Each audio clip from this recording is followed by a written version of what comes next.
Welcome into another bold prediction episode. I'm going through some of your bold predictions and we're going to talk about them. We're going to talk about how realistic they are to actually happening during the 2022 football season, which is right around the corner. So today it is Purdue will win the Big Ten West.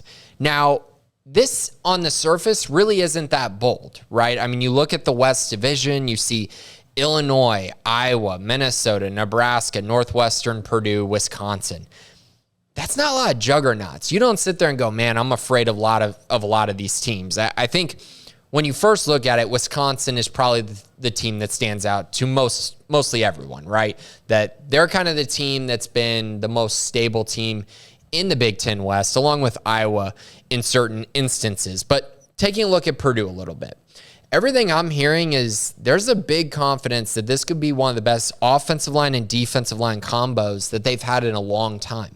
And if they're a lot better up front, that's a great place to start. And they lost a lot, yet I think there's this confidence that the young guys are going to step in and play huge roles for them this year. And if they can block well enough and run the ball a little bit better than they were last year, in which they were just absolutely abysmal outside the top 100 running the football, I think that will really help them make up for what might be a steep loss at the wide receiver position. They lose David Bell. Milton Wright is gone. He's suspended for this season academically.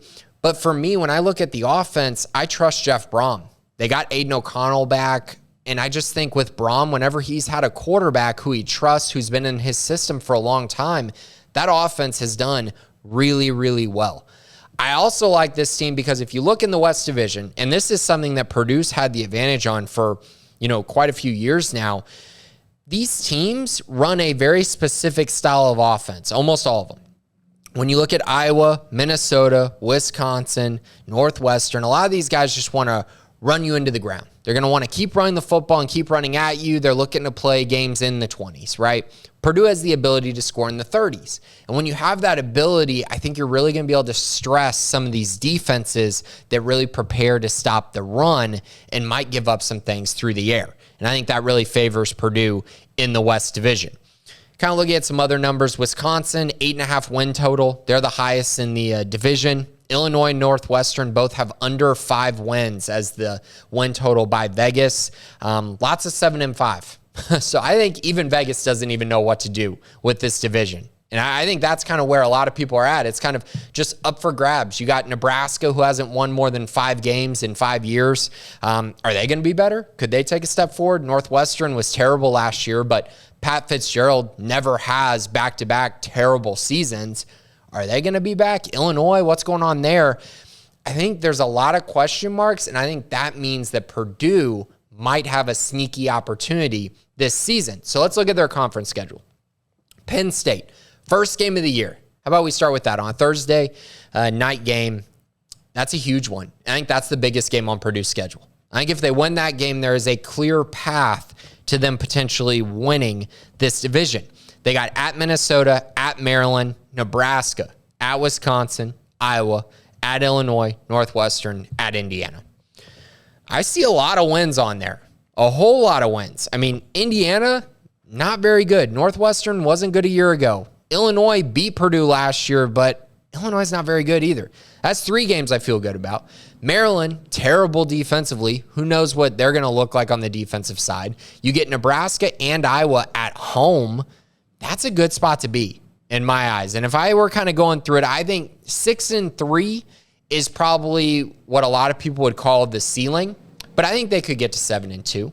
I think most people would also say that if you were kind of just looking at it with no blinders on, 5-4, 4-5 seems very realistic for Purdue this upcoming year.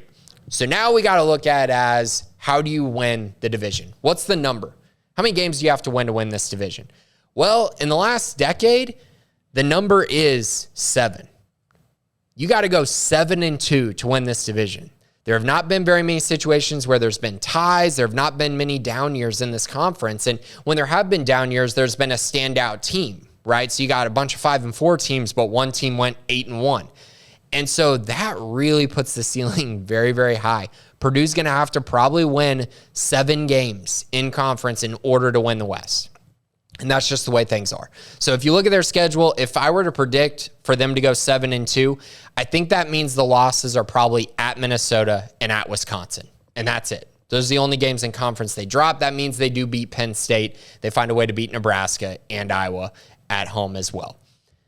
That's tough. I think in order for Purdue to actually hit this, they're going to have to tie for it and going to have to go 6-3 to do it. Just historically, that has not been the case in the Big Ten West. So I find this to be pretty unrealistic, but I wouldn't say that it's impossible by any means. I wouldn't say it's impossible at all, and I would probably put them as the third or fourth best odds to win the West, right there with Nebraska this upcoming season. So that's it. I'll be back later this week. More bold predictions as we get you ready for the 2022 college football season.